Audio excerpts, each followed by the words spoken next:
Welcome to the Transforming Trauma podcast. Transforming Trauma is presented by the NARM Training Institute. I'm your host, Sarah Bueno, and I'm delighted to have you join us today. The NARM Training Institute is offering a Level 2 NARM therapist training online so that you can attend from anywhere. The trauma field is evolving so quickly. Trauma-informed therapists who want to learn how to address the long-term impacts of adverse childhood experiences and complex post-traumatic stress disorder want to be trained in NARM. This online NARM therapist training is starting in April 2021 and July 2021, and they're filling up fast. So if you're interested, we'd encourage you to register now to reserve your spot. For more information and to register, please visit www.narmtraining.com/level2online. We look forward to you joining our growing international NARM community and are inspired to work with you to bring NARM to your clients and communities in order to transform trauma. Today, we have the special pleasure of having Brad Kammer be our host. And before we get into the meat of the interview today, let me tell you about our guest. Adam Tanos is a therapist and facilitator who accompanies people through self-conscious processes using focusing, meditation, mindfulness, and breathwork. In addition to guiding workshops and lectures on the subject, Adam has 13 years of experience providing therapy. He's learned many modalities, including rebirthing, focusing, shiatsu, energy therapy, and of course, NARM. His individual and group sessions are given either online or in person in English, Arabic, or Hebrew. So please welcome today's guest, Adam Tanos. All right. Well, welcome, Adam. Nice to have you on here and really excited to dive in together, get to know you a little bit more. So maybe a place to start is just to introduce yourself for listeners. Well, I live currently in Haifa in Israel. My work is to help people come back to their natural self, which means to be calm, to be connected through the heart, to a good health. And I do that with the help of private sessions as well as in group sessions, using focusing, talk therapy, breath work. And also I started applying NARM, even though I'm just in the middle of my online basic training. Yeah, great. Well, we're going to talk a lot more about that because I'm curious about how you found NARM and how NARM's been supporting your work. But the place we like to start with our podcast here is, what would you hope listeners get out of our conversation today? What would you like for listeners to get? Well, what I would like the listeners to get is like that. People have all these symptoms like anxiety, sleep disorders, relationship issues, and they don't know like what is the root cause of that. Try all these methods. Like first they try with medicine, then we try with alternative medicine, then we try with the normal psychology, and nothing really helps much until you really touch the root cause, which is developmental trauma. And you need to touch it in the correct way. It's not enough to touch it, but to touch it in the correct way. So that people would start like understanding that the root cause of these symptoms are some deep ingrained pattern from childhood. And after you get off the symptoms, there is a lot of chance for personal growth in this process of working with developmental trauma. So it's not just about solving the symptoms, but also about personal growth afterwards. So this is what I would like the listeners to get from this. And a great fit for you being part of our NARM community, because that's our orientation too. One of the things I was so inspired about our conversation, just getting to know you a little bit, because I have interest in the work of Israel and Palestine. And so for listeners to know that you live in Israel, but you're actually Palestinian. You can say half Palestinian, half Polish. My mother is Polish and my father is Palestinian. And one of the things I was really inspired by our conversation the other day is about how you're bringing this work into some of the Palestinian communities that you're associated with. And I wonder if you could share a little bit more about that work and how that's been going for you. Well, I do that to the Palestinian community here inside Israel. The Palestinian community inside Israel is about 1 million out of 8 million people here in Israel. It's very challenging. I'm doing a lot of educational stuff like lectures, now online because of the pandemic. So it's a very big educational phase now because there's a lot of resistance to do this kind of work. So it's challenging, but I'm enjoying it. Could you tell us some of the resistances that you're facing? Well, there are like trust issues, stuff with boundaries. So like people are afraid to go over their boundaries or that their boundaries will be entered. This is a main thing here in Israel, the boundary thing and the trust thing. So people don't allow themselves to be vulnerable. And then they say, no, for what I need self-work or inner work. So they don't allow themselves to go in, and they don't trust new things. Okay, so now that's making much more sense about why there's such a difficulty, because it sounds like the work that you do is so much based on inner process and being vulnerable, being open, being curious, Yeah, exactly. Connecting to the heart. which is probably feeling unsafe for a lot of people. Yeah. So I asked you this before we started this podcast, but I'm just really curious if you'd share a little bit more about how you actually got into the field of working with developmental trauma, and then specifically how you found NARM. From my personal spiritual therapeutic journey, I had chronic fatigue syndrome. I was working in the high-tech industry in computer engineering, and I had this chronic fatigue, and I started to try, to solve it. I started with the normal medicine. It didn't help at all. Then I did all kind of alternative medicine like acupuncture, shiatsu. It helped a bit. Then I tried the mainstream psychology, CBT, and three different psychologists for different times. And until I did, I don't know if you know Hakomi psychotherapy, Yeah. combined with focusing, which works with developmental trauma in a similar way to NAR. And there happened the big change, and my energy came back, and I discovered the patterns that I had from childhood that were keeping my energy low, and the release of the emotions. And there the big change happened. From my own personal journey, I got to work with complex trauma. And how I reached NAM is that I found it like very, very well organized in working with complex trauma. And I really loved it. I really loved about this. And what I loved about NAM also that you work with curiosity and you work in the present moment, which was just affirming the work I'm doing. So you were kind of going through your own health journey, and you were still working in a different field, and then things started to shift in the work you were doing, specifically on developmental trauma. And then is that what kind of launched you into this career path? Yeah, I was going and trying some kind of therapy and then studying it. And this way I became like it was 13 years ago, I started giving therapy sessions to people, and I changed my path. So the high tech days are behind you at this point. Yeah, 13 years ago, that's it. Yeah, and you told me about how many different kind of trainings you've been a part of. Like you just stumbled across NARM because you were part of an online conference in the last year or so, right? Yeah. And so what do you feel like NARM has brought that might be different than some of the other approaches you've been studying up to this point? How well it's organized, like to work with the developmental complex trauma. We have the four pillars, and I really love the work with curiosity and the work in the present moment. And because in the other modalities, it's not organized like this. It's like you don't have guidelines how to go, and then you feel sometimes in the therapy sessions that it's missing. And here, when you have it like that in NARM, it helps you. Like what I really loved about like in the training when you were talking about that you learn the steps, but inside the session or inside the workshop, for me, I'm just dancing with the steps I learned or with the skills I learned. And this is what makes the work really beautiful and a change and transformative for people. Yeah, so that might sound paradoxical, but they actually support each other because the structure supports the freedom to improvise or to dance. Yeah, exactly. And you said that you just literally heard Larry talking in some online conference you were a part of. Yeah, it was the embodiment conference, like the biggest embodiment conference around the world. Like 500,000 people were in this online event. And even before that, at the beginning of the year, I heard them at one conference. I don't remember the name of the conference anymore. I loved it. I loved the way he spoke about it. And I found the training and I started it. So this is the point in the podcast we kind of get into more of the conceptual area, but I'm curious how you define complex trauma, because you use the concept of developmental trauma or complex trauma. Like, what do you think about when you're doing the presentations to your local communities? What are you sharing in terms of their understanding of complex trauma? For me, complex trauma is what happened or didn't happen to us as children. What happened are like the ACEs, or even milder stuff like a child that was criticized all the time.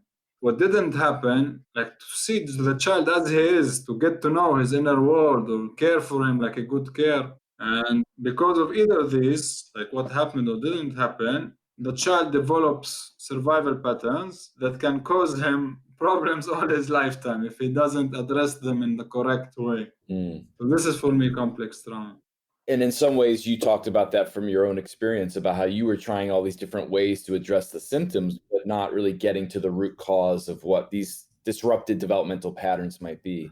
What is more funny about it, treating the symptoms, you use the patterns that are, that are in your way of getting free. And, like I was a very perfectionist. So I was like very perfectionist in treating the symptoms. And these patterns, it's unbelievable how they can go even into trying to solve what you have. Yeah, in my trainings, I always say to therapists that clients do therapy how they do everything else in their life. So, how they're showing up as clients is the patterns that are getting them into therapy in the first place. And like you say, it just causes even more difficulty because really those are the patterns that are in the way of them connecting deeper. So, it sounds like you had that firsthand experience. I've had that firsthand experience, and now we see it with the clients we work with. Yeah.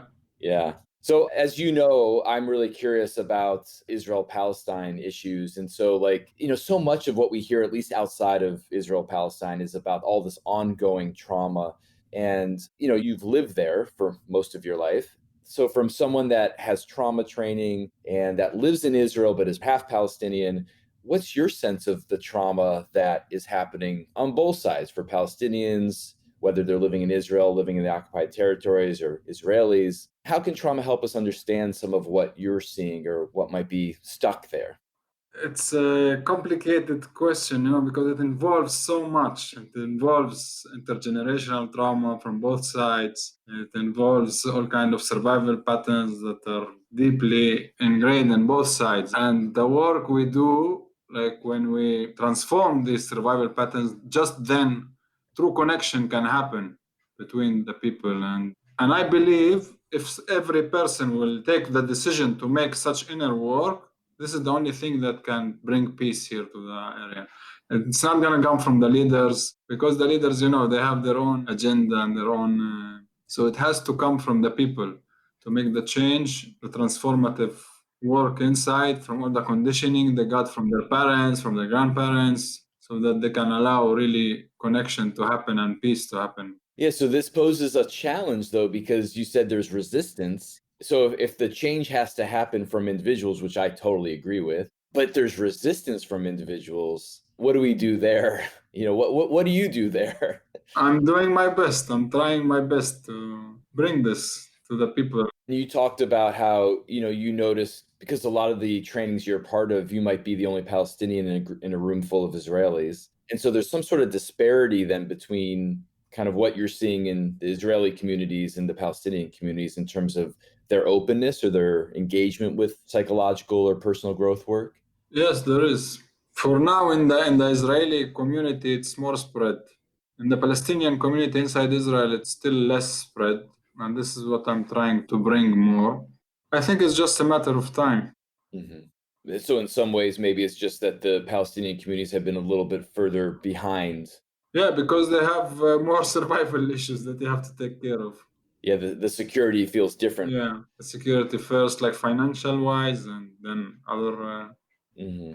And we talked about this if you're comfortable sharing more about it, but what's it like for you to be part of all these Israeli trainings and personal growth processes? And sometimes might be the only Palestinian male. For me, it's totally okay. I don't feel any difference. For me, it's like I'm a human being meeting a human being. So I don't go to this corner because if you choose to go there and to feel like you are Palestinian and you are different, that will make the change. Again, I believe it's how you see yourself, how you feel yourself. The environment will respond to that. And if I went there, like the only Palestinian inside of Israeli group, and I felt that I'm different, then they will respond to that I'm different. But if I go there and I'm like connecting with them like normal, like a human being, they will respond in the same way. Yeah. So this is again a lot of time what is in the way of the connection. So if both sides can work on making this identification less so hard and strong, this is what would make the connection much easier.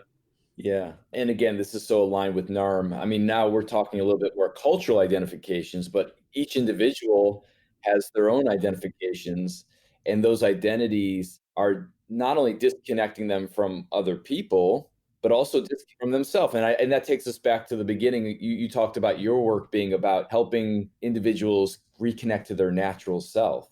And I imagine that natural self, you'll have to help me understand how you define it, but it sounds like that might be free of, or at least increasingly free of, these identifications. Well, for me, your natural self is to be first calm, like not to be overoccupied in the mind at the beginning. The second thing is to be less and less with identifications about yourself or beliefs you have about yourself. The less you have, this is the natural self. Like, if we are speaking about spiritually here, the self with the big S. So you are like free of these identifications more and more. This is your natural self. And the third is connecting through the heart. This is your natural self. And once you work on that, also to come back to physical health, that is also our natural self. And I love how interconnected those all are. The one affects the other, and the other affects the first. Yeah. Are those four perspectives something that you came up with, or is that something that you've integrated from other teachings? Or I integrated that from all the teachings I had, and from the meditation center I lived as well. I lived in a meditation center in Brazil for almost 6 months, and then a meditation center in Greece, and here in Israel, and from all the studies and from all the spiritual books I read, and from all the teachings, I combined that. This is what I believe in, and I want to spread. Yeah. So some of your background is also in meditation and spiritual learning. Yeah. Meditation and mindfulness as well. Were there any specific approaches that you took either in meditation, mindfulness, or spirituality? Or? Well, I learned a lot of meditation methods, and I apply it. It depends on the workshop I'm giving or on the specific tool I want to give to the specific case. So because there are a lot of modalities, meditation is a very, very big word. For example, I give workshops for companies, organizations that want to have tools to work with stress effectively. And then there is a lot of mindfulness involved there. People that are, they are go more for the spiritual things. So we learn normal meditation, like Vipassana meditation. There are a lot of modalities, and it's according to the workshop I'm giving or to the case. Yeah. In the United States, historically, but even still now, psychology and spirituality have been pretty separate. Yeah. And in mainstream psychology, there's kind of like I don't know if it's a resistance, but there's distance from spirituality. And so in our trainings for mental health professionals, we have to kind of sometimes tiptoe around some of the spiritual principles that underlie NARM. I don't know how that is in Israel or from your communities that you've been a part of, but how does the interplay of psychology and spirituality relate to the trainings you've been part of? First of all, I really love how NARM is combined between, it doesn't always say specifically, but it's really combined between psychology and spirituality. In the trainings I had, some of them had more the spiritual side, and some less. The spiritual stuff I took by myself, like from my own spiritual seeking and from the meditation centers I was, and I combined that with the therapy I do. Mm-hmm. Do you feel like Palestinians are more open if you come from a more spiritual approach versus psychological, or does that make a difference at all? Some are more open to the spiritual, and some are open to the psychological. So there's no a general rule.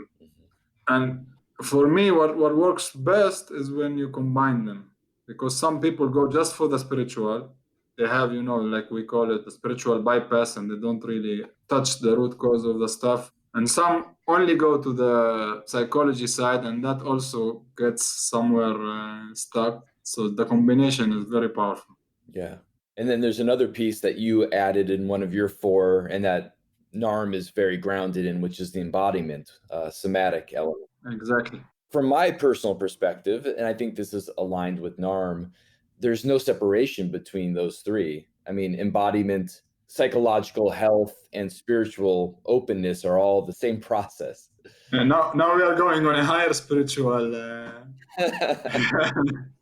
Yeah, well, I think both you and I enjoy that. Yeah, we are really enjoying that. Yeah. And it is something that I feel like is pretty unique to NARM. I mean, I'm sure there's other models out there that integrate it in similar ways, but there's something about, Larry talks about the psychobiological unity that we see these things all happening simultaneously. So if someone's having a physiological symptom, there's also some kind of psychological process. And there's also some kind of spiritual obstacle or spiritual reaction that's happening as well. And you're right, we don't talk about it usually very directly in the work, the trainings we do, or even the clinical work we do, but it forms the underpinnings of how, you talked about the first part of your 4-step process is really about quieting the mind. And that's a big part of the NARM approach too, is that the therapist has to be in a more receptive state. And when we're actively thinking or trying to figure out what's going on with my client, we're in a more sympathetic, active state. And that's not, by definition, a quiet mind. It's a busy, active mind. It's not that that's bad, because we need that active mind in certain scenarios. But when we're supporting this healing process, this personal growth process, it's so important for the therapist to really be in a quieter place. Exactly. Yeah, and that work that we do, we talk a lot in our trainings, and we're training helping professionals all around the world now. It's a top-down process. It's kind of working with our beliefs. It's also a bottom-up process, working with our somatic, our physical reactions, and there's some spiritual element to it as well that we bump up against when we start doing our own work. I'm curious what kind of things you bump up, like spiritual, for you. Well, it's funny because as you've been talking, I have a pretty similar background to you. Like, I've spent some time in different meditation centers, and, I was in India and Asia for a while and spent some time in studying meditation, but I never really was aligned to any one particular approach. And I know Larry also for many, many years has done his own study without being aligned to any one particular approach. But I saw very early in my own spiritual work that I was a really bypasser. I was really seeking the spiritual to bypass the deeper emotional pain that I was trying to avoid. And in the NARM language, we talk about the connection survival style. And I had very strong elements when I was younger of having those patterns. And so I was looking for either more intellectualizing concepts that would help me to not feel all my distress, or spiritualizing. And so I still bump up against those patterns in my work as I continue to do my work. So there is a spiritual element to that, because it limits me to really be more, embodied in whatever direction I'm going. So if I'm having thoughts, be embodied in my thinking. If I'm connecting to something larger than myself, let's just call it spiritual, then I'm also firmly planted in my body.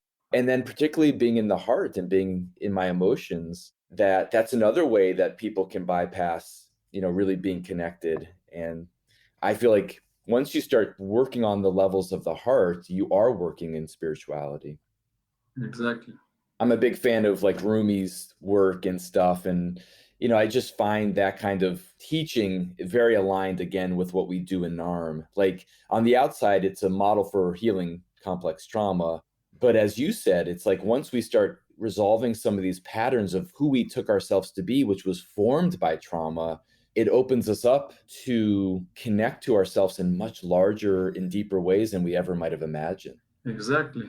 That's coming back to our natural self. It's also coming back, for me, and this is where our conversation for me is really interesting too, is just, you talked about the trust issues that are part of the Israel, Palestine issue. And, being Jewish and having this background, this is also, I mean, I live in the United States, so it's a different way of orienting to the society, of course, than Israelis or Palestinians. But those trust issues also get in my way of my own personal and spiritual growth. And the vulnerability that you mentioned that you see, from a Jewish perspective, it's pretty threatening and terrifying to be vulnerable when you've been a targeted minority for 3,000 plus years. And it's just, that's the intergenerational trauma that's just like so embedded in our culture. For me, that's where my personal work is really, I'm at right now, is just really understanding the identifications that I've unconsciously taken on from my culture and from historical and intergenerational trauma. Yeah. How does that land for you, like in terms of your background? Well, Recently I discovered how the intergeneration trauma really is affecting me. Like, I give you a small example. My grandfather, during 1948 here, when he had to flee Palestine to go to Lebanon, because a lot of Palestinians needed to flee the area and go to Lebanon. So he had to flee in a dangerous situation. For him, time was like a matter of death and life. He was like very stressed with time. And all my life I was feeling stressed with time. Like, I can't lose time. If I lose time, I have to use the time very well. I can't lose time. And just in the last like 2 years, I discovered how the stress of time actually doesn't belong to me. It belongs to my grandfather, who lived this period of like time for him was either life or death. And it's affecting me today. And once I did work with it, and I could like manage to stay for 1 hour doing nothing. It started with 5 minutes. I started with 5 minutes. It was very hard for me. And then I spread that 5 minutes to 10 minutes and then to 50 minutes. And then today I can sit for 1, 2 hours and do nothing and just be okay with it. As in the past, if I would sit for 1 minute, it would be so this is the way we can work with stuff that are passed on to us from past generations. Yeah. I'm curious, I don't know if your father or your grandfather is still alive. My grandfather, no, but my father, yeah, is still alive. Okay. I'm curious, as you've done this work over the last couple of years, do you notice any impacts on your father from your own personal work? On my father, I didn't notice that much, but I noticed on my mother.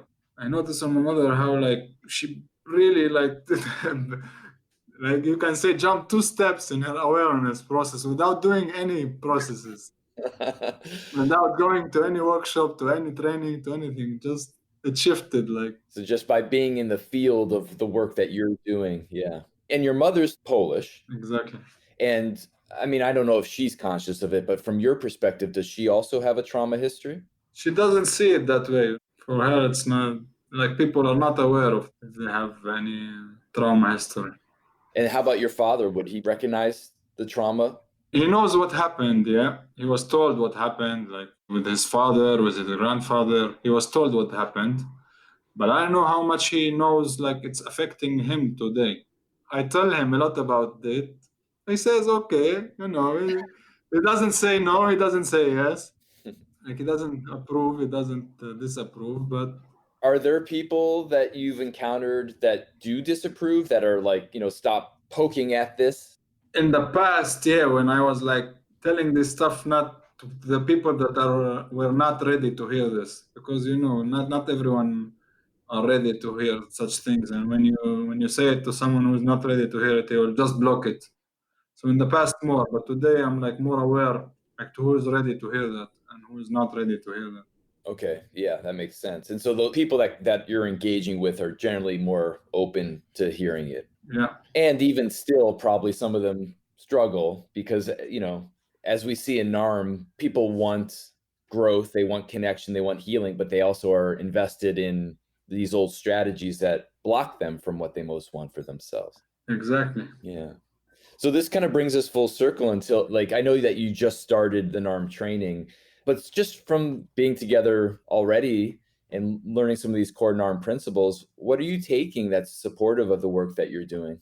It's just approving the work I'm doing, like working with curiosity, taking the skills and the steps and doing the dance inside the therapy sessions or inside the workshop, working in the here and now. The patterns that the client has will show up in the here and now. So this is just approving what I was already doing, and I love that. Yeah. I don't know if you had any examples of either side of this, like where you've been bringing some of this work with developmental trauma or NARM that's been kind of difficult, that you've struggled with clients, or other sides where you've seen it really kind of expand in any moments of inspiration. I don't know if you could speak to either of those sides. I can share one inspirational, like a patient of mine, which her father was hitting her when she was a child. And she took the belief about herself that she's bad. She could, you know how this works. Like the child can't see that what her father is doing is bad. She takes the belief about herself that is bad. And this led to all kinds of destructional patterns, like self-destructional patterns, even like suicide trials. And just in the last sessions, we came to the point that it was okay for her to feel anger towards her parents without the fear of losing them. That it's okay to express anger without the fear of losing the relationship. And this was very transformative for her. You could see like her empowerment coming back, her aliveness coming back. And so this is really inspirational. Like once you see how it really works, it feels we are doing really, really the deep work. Yeah, like watching someone come alive again. Yeah. What a gift to support that for her. Yeah. Well, as we're starting to kind of get ready to wrap up, I'm curious about, as we move forward, whether it's your community or just the world, like what are some of the things that you've taken in terms of your learning about developmental trauma, complex trauma, NARM, that just feel really valuable for us to kind of take out into the world more? One very important thing is that the answers we think we have about specific symptoms we have are usually not the right answers. Mm-hmm. Once you do real deep therapeutic work, you discover answers you didn't have an idea that these answers could be, like identifications you have about yourself and stuff like intergenerational, like we spoke. So I recommend everyone to do deep inner therapeutic work, and then things will be revealed, like new answers will be revealed that you had no idea that such answers could exist inside you. Yeah, that feels inspirational right there. And then for yourself, just like, what's your vision moving forward? Like, where do you see yourself moving in the next few years? What's your passion moving forward? Well, my passion is spreading this work more and more, coming back to your natural self. At the beginning to the Arabic work, since I'm an Arabic speaker, so I will do it in Arabic, and then in English as well to the whoever is open to receive this. Mm-hmm. Have you taught out in other Arabic countries outside of Israel? Not yet, no, not yet. Yeah, it's going to be interesting to see the different kind of levels of openness, because I don't know so much about the different Arabic countries in terms of what countries are more open to this kind of work versus the countries that might be more closed to it. So I'm planning to do it online soon in the Arabic countries, and then I will tell you how it will be. Yeah.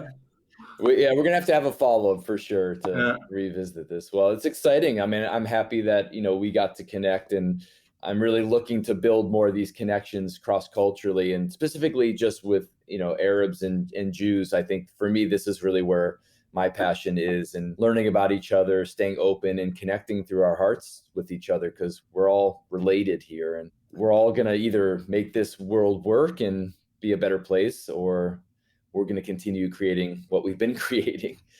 And that's just going to perpetuate a cycle of trauma. So I'm excited that you and I get this chance to connect, and look forward to our continued conversations for sure. I'm really very excited about that. I feel now it was a conversation from real heart connection. Yeah. I appreciate all the work you're doing. And I really look forward to us revisiting this in a year or two to see how the work is kind of unfolding for you and bringing this to Arabic countries. And maybe there's a way you and I can work in Israel to do some work together. So again, I just look forward to that. Me too. Thank you. Thanks so much for joining us for today's episode. To find more about our guest, check the show notes or visit us at www.narmtraining.com/transformingtrauma. You can connect with us in many ways. On Instagram, find us under @the Training Institute, on Twitter @NarmTraining, and Facebook @NarmTraining as well. The NARM Training Institute also offers the Inner Circle, an online self-paced learning program intended for anyone who is interested in joining an international online community focused on healing complex trauma. You can find more information about these trauma-informed learning programs in addition to other resources on the website, www.narmtraining.com. Thanks to Andrea Klunder and the Creative Imposter Studios for producing and editing, to Tori Essex for our album art, and to Brad Kammer for the creation of this podcast. We look forward to building community and connection with you and changing the world by transforming trauma.